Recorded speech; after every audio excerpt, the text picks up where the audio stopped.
शहर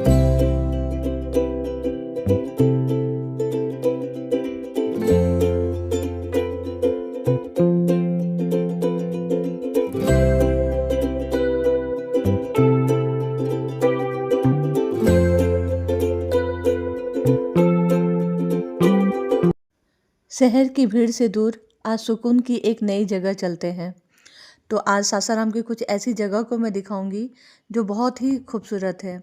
और मेरी दोस्त आ गई थी मोना, जो एसबीआई में है, और उसके हस्बैंड हैं जो ब्रांच मैनेजर हैं मुगल सराय में। ये लोग हैं, तो ये मुझसे पहली बार मिलने आए थे और इन्हीं के साथ हम लोग सासाराम की सैर पे निकल गए थे। वो दिन बहुत ख़ास रहा मेरे लिए। बहुत ज़्यादा ठंड थी, तो ये हम आ गए थे दुर्गावती डैम। इसको करमचट डैम भी कहा जाता है सासाराम में। काफ़ी खूबसूरत है और इसे कहते हैं बिहार का मिनी स्विट्ज़रलैंड भी कहते हैं। यहाँ टूरिज़्म ने बोटिंग करके टूरिज़्म का बढ़ावा काफ़ी दिया गया है, जिसकी वजह से जो है यहाँ पे लोग बहुत ज़्यादा आने लगे हैं। तो हम लोग जो है यहाँ पे अपने बोट के इंतज़ार कर रहे थे।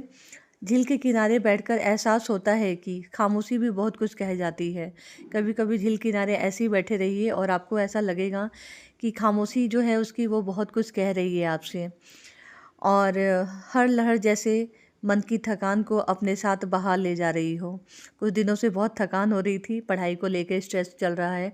तो उस दिन मैंने सोचा कि आज सिर्फ़ और सिर्फ अपने दोस्त के साथ ऐसे ही समुद्र के किनारे बैठ के जो हम गप्पे मारेंगे, बातें करेंगे, और हर लहर जैसे मन की थकान को अपने साथ बहा ले जा रही हो, कुछ ऐसा ही अनुभव हो रहा था। और फिर हमारी बोट आ गई और हम बोट में बैठ गए और फिर बोट का आनंद लिए। काफ़ी खूबसूरत जगह है। कभी भी आप सासाराम आइएगा तो इस जगह पे ज़रूर आइएगा। करमचट डैम या फिर दुर्गावती डैम से इसको जाना जाता है, और वैसे बिहार का इसको मिनी स्विट्ज़रलैंड भी कहते हैं। बिल्कुल यहाँ आकर आपको लगेगा ही नहीं कि आप बिहार में हैं। इतनी खूबसूरत जगह है, और सावन के मौसम में आइएगा तो और भी खूबसूरत जगह है। और फिर यहाँ पे थोड़ा फ़ोटो शूटिंग चल रहा था, क्योंकि हम लोग तो आते जाते रहते हैं, तो हमने भी कराया। और जो पहली बार आते हैं तो वो इतना मनमोहक हो जाता है कि सभी लोग जो है यहाँ पर आके फ़ोटो शूटिंग ज़रूर कराते हैं। तो कैसा लगा आपको ये जगह, ज़रूर बताइएगा। पानी की लहरें, ठंडी हवा और मन को लेने वाली शांति। झील के किनारे बिताया हर पल दिल के बहुत करीब है। और ये मेरी दोस्त, जिसके साथ झील में आना और भी ज़्यादा करीब, मतलब अच्छा लग रहा है, बहुत करीब है। काफ़ी हम लोग हमेशा इस पल को याद रखेंगे। और मिट्ठू और मेरे हस्बैंड, हम लोग भी काफ़ी दिनों के बाद जो है बाहर निकले थे, निकल ही नहीं पा रहे थे। बहुत सारी ऐसी चीज़ें थी कि छुट्टी होने के बाद भी हम कहीं जा नहीं पाते हैं, तो फिर यहीं आ जाते हैं। और देखिए, दूर से ऐसा लग रहा था जैसे समुद्र में कोई बोट चल रही है। और ये बाहर आकर चारों तरफ से यहाँ पे लोग पिकनिक मनाने के लिए भी आते हैं। पिकनिक भी मनाते हैं, लिट्टी चोखा वगैरह जो है अभी आइटम है आपका, आप यहाँ आइए, बनाइए। और काफ़ी इन्जॉय करते हैं फैमिली आकर यहाँ पर। और मेरी दोस्त मोना और फिर उसके बाद हम लोग निकल गए थे ताराचंडी दर्शन के लिए। शाम को हमने ताराचंडी की आरती की, दर्शन किया।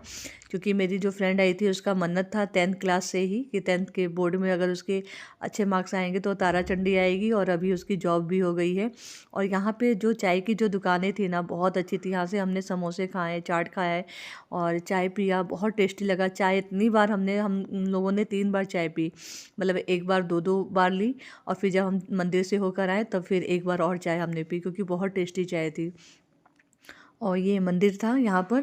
वैसे में नवरात्रि के टाइम में, ऐसे सीज़न में आइए तो बहुत लंबी लंबी लाइनें लगी रहती हैं।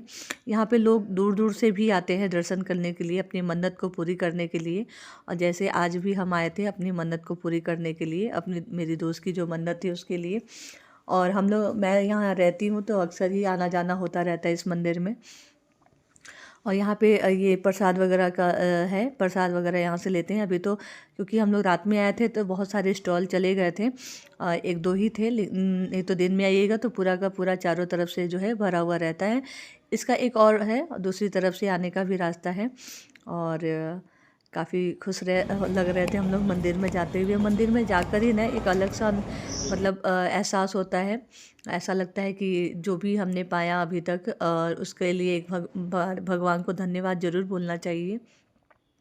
क्योंकि बहुत कम लोग ही होते हैं जिन्हें सारी हर तरह से सुख सुविधा मिलती है, या फिर मतलब जो भी हमने पाया या फिर जो हमने नहीं भी पाया, तो उसके लिए भी धन्यवाद करना चाहिए भगवान को कि अभी तक जो भी दिया है बहुत अपनी अपनी कृपा रखी है, तभी हमें वो चीज़ें मिली हैं।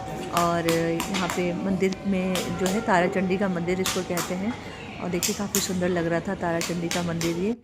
और जब हम पहुँचे ना उसी समय आरती भी होने वाली थी, और बहुत सही टाइम पे हम लोग पहुँचे थे कि शाम की आरती हमने देख ली, वरना जनरली हम लोग आरती देख नहीं पाते, या तो अर्ली मॉर्निंग होती है या लेट नाइट मतलब रात में होती है। हम लोग ज़्यादातर देख ही नहीं